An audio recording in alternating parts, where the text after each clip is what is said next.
You're coming with me now!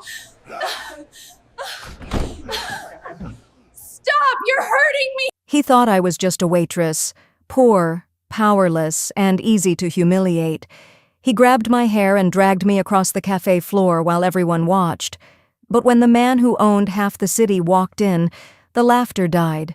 Because the woman he'd insulted wasn't ordinary, she was family. If you've ever been looked down on for where you work or how you dress, this story will stay with you. Watch till the end, because karma doesn't always knock softly. Before we begin, hit like, subscribe, and share.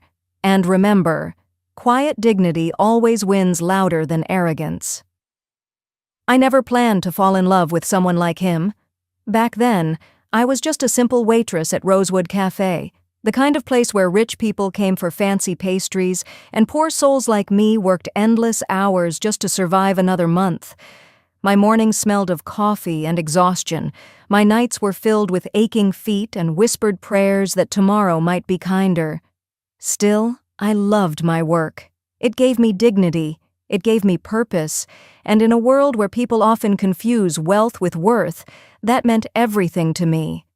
It was a quiet afternoon when I first saw him, Ethan Sterling. He wasn't like the other customers who barely looked up from their phones. He smiled when I brought his order, thanked me by name after reading my badge, and even asked how my day was going. It sounds small, but kindness feels like gold when you're used to being invisible. For weeks he came back, same table, same coffee, same gentle curiosity. I thought he was just being polite, but soon I realized he was studying more than the menu. He was studying me. At first, I tried to ignore it. Men like him didn't fall for girls like me. He carried quiet confidence, the kind that doesn't need to prove itself, but there was warmth in his eyes, something disarming, something real.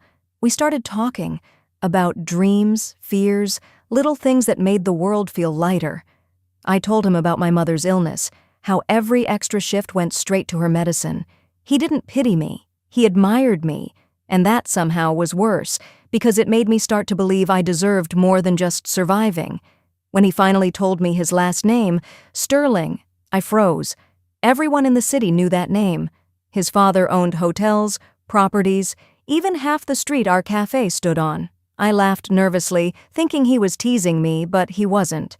He said he'd kept it secret because he wanted me to see him as a man, not a name. That honesty touched something deep inside me, the part of me that still believed in good hearts beneath all the glitter. As the weeks turned into months, our conversations turned into something softer, deeper. I tried to resist it, reminding myself that love between worlds like ours never ends well. But love has its own stubborn way of crossing lines drawn by pride and class. And when he finally held my hand and said, "Emma, I don't care where you come from. I care where we can go together," I knew my life was about to change forever. I didn't realize then that love, no matter how pure, would soon be tested in the cruelest way possible. Because when the world finds out who you are, it doesn't always clap. Sometimes it claws. Falling in love with Ethan felt like stepping into sunlight after years of rain. He wasn't loud about his affection, no grand gestures, no empty promises, just quiet consistency, the kind that wraps around you and makes you feel safe. I'd never had that before. We spent evenings walking by the river, talking about simple things, books, music, the dreams we hadn't told anyone else. For the first time in my life, I wasn't just surviving, I was living. But when he asked me to meet his family, my heart froze. The Sterlings weren't just wealthy, they were legendary. Old money, powerful friends, influence that stretched beyond business and politics. I'd seen their family on magazine covers. His father, Mr. Sterling, always stoic and untouchable. The idea of standing in front of him made me feel small, like I'd never belong in their world. Yet Ethan just smiled and said, "You don't need to belong. You just need to be yourself." The day I met Mr. Sterling, I expected arrogance. Instead, I found silence, a kind that measured more than it spoke. He studied me for a moment, then said, "My son sees something in you. I'd like to see it too." It wasn't approval, but it wasn't rejection either. I held my ground, looked him in the eye and said, I love your son, but I won't let his world change who I am." For the first time, I saw the corners of his lips soften. Not quite a smile, but something close. After that meeting, Ethan told me his father had suggested something, a test, in his own quiet way. Mr. Sterling owned several new cafes and wanted someone trustworthy to manage one. Ethan offered me the position, proud to see me rise, but I surprised them both when I said no. "I don't want to start at the top," I told him. "If I'm going to manage people one day, I need to understand their struggles first. Let me start where I belong."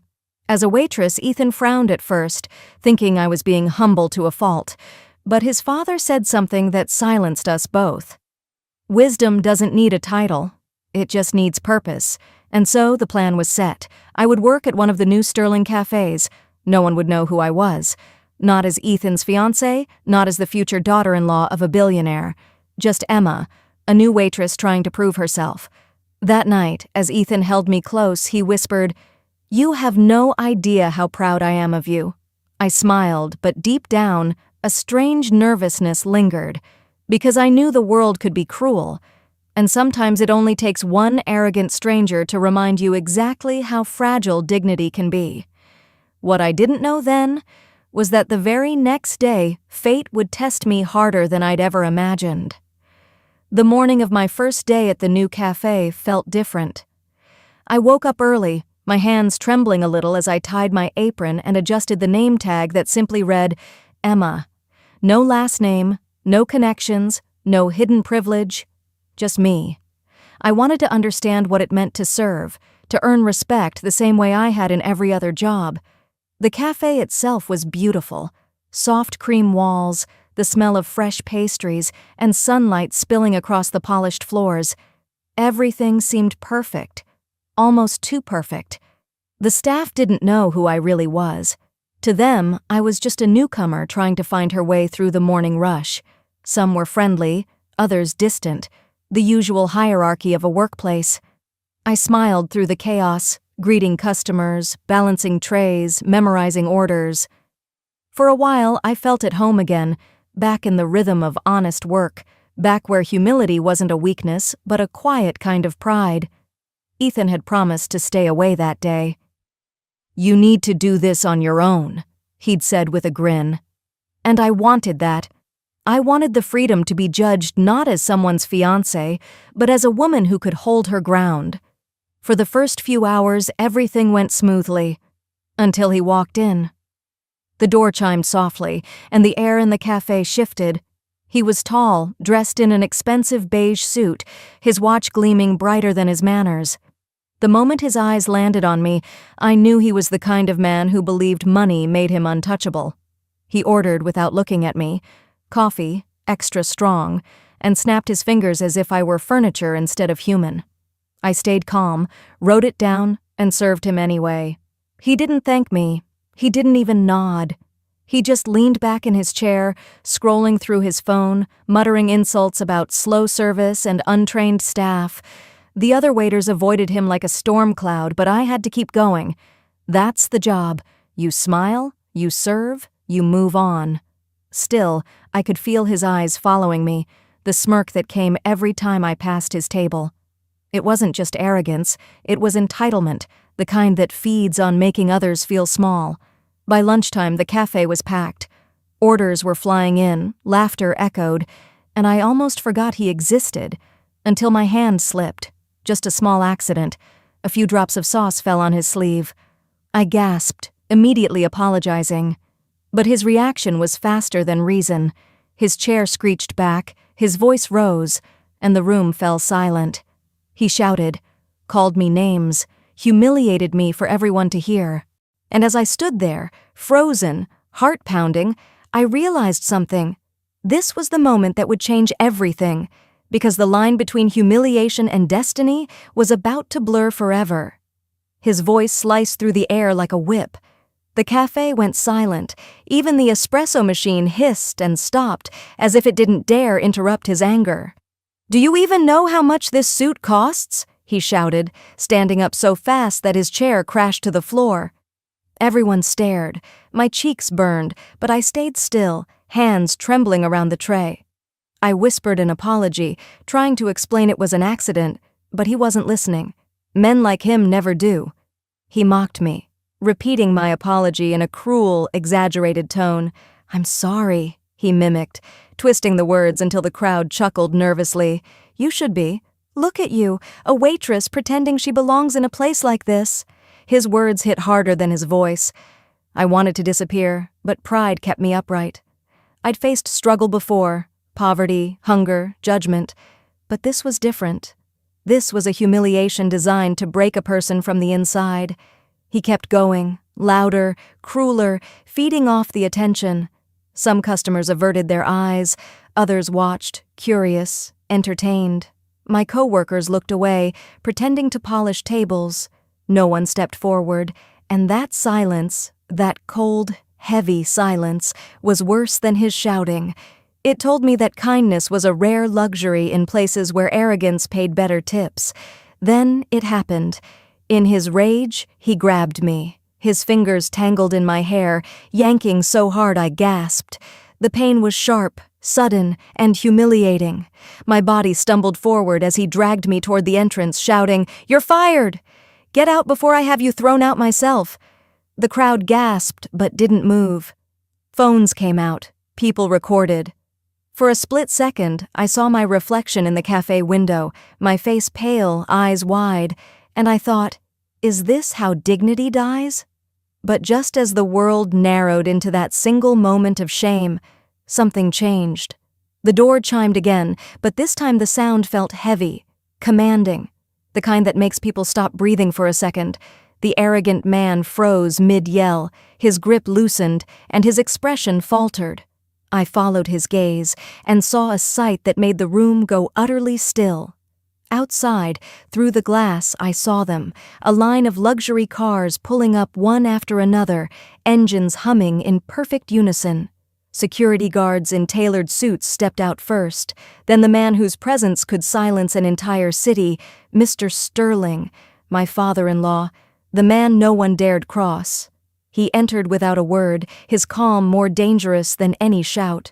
The arrogant man stumbled back, color draining from his face. Everyone bowed their heads slightly, unsure of what was happening, but I knew. I stood there, my hair disheveled, my dignity bruised, and yet in that silence, I felt the shift. Power had just entered the room, and this time, it was on my side. When Mr. Sterling walked in, the atmosphere changed instantly, like the air itself recognized who had arrived. His presence was quiet, but it carried the weight of authority. Every eye turned to him. Even the arrogant man who just dragged me by my hair stumbled backward, his bravado dissolving faster than spilled coffee.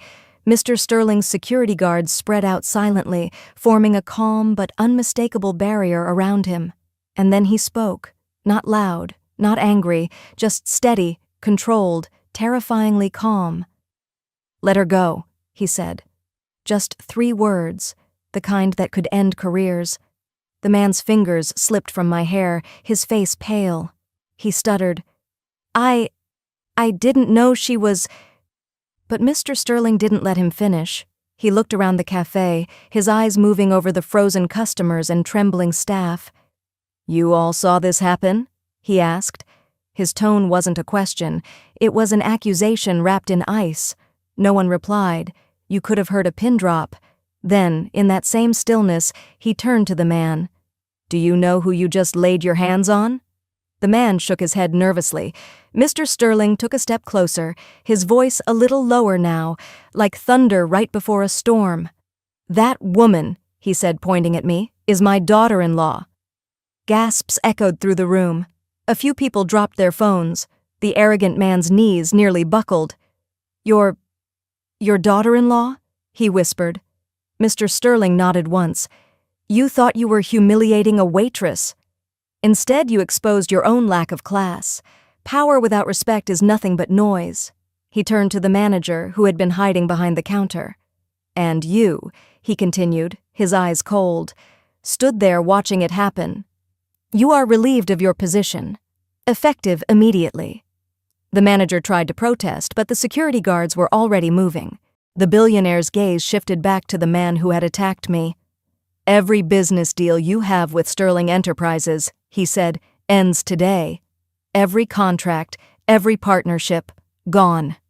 Consider this, the price of arrogance." The man fell to his knees, begging, but Mr. Sterling didn't even blink. He simply said, "Escort him out." As the guards led him away, the cafe erupted in whispers. Some looked at me with new eyes, not pity, but respect. But I didn't feel powerful. I just felt still. Everything had happened so fast that my mind hadn't caught up. Mr. Sterling turned to me then, his expression softening for the first time. He took off his coat and gently placed it around my shoulders. "You handled yourself with grace," he said quietly. "Even when no one stood for you. That's what makes a leader. Not a title, but character." In that moment, I realized something I'd never seen before. True strength doesn't shout. It speaks once, and the world listens. The next few days felt like a blur, a whirlwind I could barely keep up with. By the next morning, the video of what happened had already gone viral. Millions had watched the arrogant man's outburst, his cruelty, and the moment Mr. Sterling walked in. My humiliation had become a headline. Billionaire's daughter-in-law dragged by customer, justice served instantly. I should have felt embarrassed that the world had seen me at my lowest, but strangely, I didn't. For the first time, people weren't laughing, they were listening. Everywhere I went, people whispered words like respect, grace, and courage. Even those who once looked down on me now spoke softly when they saw me. Reporters camped outside the cafe, desperate to hear my side of the story, but I stayed silent. I didn't want fame, I wanted peace. And somehow that silence spoke louder than any interview ever could. Mr. Sterling called me to his office a few days later. The same man who had commanded a room with 3 words now looked at me like a proud father. "You didn't fight back with anger," he said.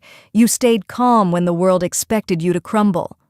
That takes strength money can't buy."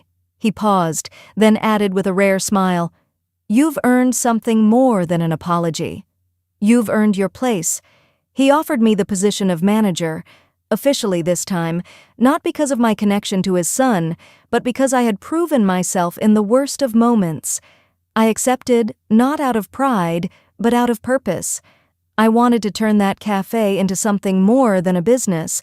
I wanted it to be a place where dignity was served alongside coffee.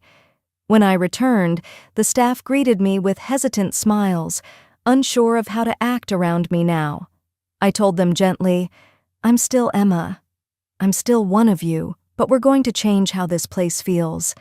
I removed the old staff rules board that focused on obedience and replaced it with one simple phrase: "Respect is our language." Ethan visited that evening, his face glowing with quiet pride. "You've done more than survive," he said softly. "You've changed what this place stands for." We stood together by the window, watching customers enjoy their coffee, unaware that this cafe had become the symbol of a much bigger story, a story about humility, justice, and grace under fire. The arrogant man had vanished from public life. His business partnerships dissolved, his reputation shredded. Karma didn't need my help. It knew exactly where to find him. And as I watched the soft golden light spill across the cafe tables, I realized the truth. I hadn't just been rescued. I had risen. Because sometimes life doesn't hand you revenge. It hands you recognition. Weeks passed, and life began to settle again, though nothing truly went back to how it was before. The cafe felt different now. There was warmth in the air that hadn't been there before, a quiet sense of respect that touched everything, from the way customers spoke to the way my team worked together. Every cup of coffee we served carried something invisible, a reminder that kindness could transform even the coldest room. I often arrived early, unlocking the doors before sunrise. Those quiet mornings became my favorite part of the day. I'd stand behind the counter, watch the first light spill across the floor, and remember how it all began. How a simple mistake, a cruel man, and one moment of silence changed everything. The world had seen my humiliation, yes, but it had also seen my resilience. And that mattered more. Ethan still visited me every evening, bringing laughter where stress tried to linger. He never treated me like someone fragile or pitied. Instead, he looked at me with the same admiration he'd had the very first day he saw me at the old cafe. The waitress with tired eyes but an unbroken spirit. His love wasn't the kind that demanded attention. It was steady, patient, and proud. Mr. Sterling stopped by once a week, though he never stayed long. He'd simply walk in, order his usual tea, and observe quietly, watching me manage, lead, and grow. One afternoon, as he prepared to leave, he said something that stayed with me forever. "You've turned a business into a mirror of your soul. Grace built this, not money." Those words weren't just a compliment, they were a legacy. Because of them, I promised myself that every person who walked through our doors, whether rich or poor, would be treated with the same dignity I once fought for. No one would ever feel small here again. The world eventually moved on to new headlines, new scandals, new stories, but that day in the cafe remained like a quiet legend. And sometimes when a new customer recognized me and whispered, "You're her, aren't you?" I just smiled and said, "I'm someone who learned that power doesn't always wear a suit." As I closed the cafe one night, the city lights shimmering outside, I whispered to myself, "He dragged me to the floor, but life lifted me higher than he'll ever stand." Because real victory isn't loud. It doesn't demand attention or applause. It simply stands tall, silent, graceful, and unshakable. If you're still listening, remember this. Never mistake silence for weakness. Sometimes silence is just strength preparing its moment to rise. If this story touched your heart, hit like, subscribe, and share it with someone who needs a reminder that true power isn't loud, it's kind. Comment below. Have you ever seen arrogance crumble before kindness?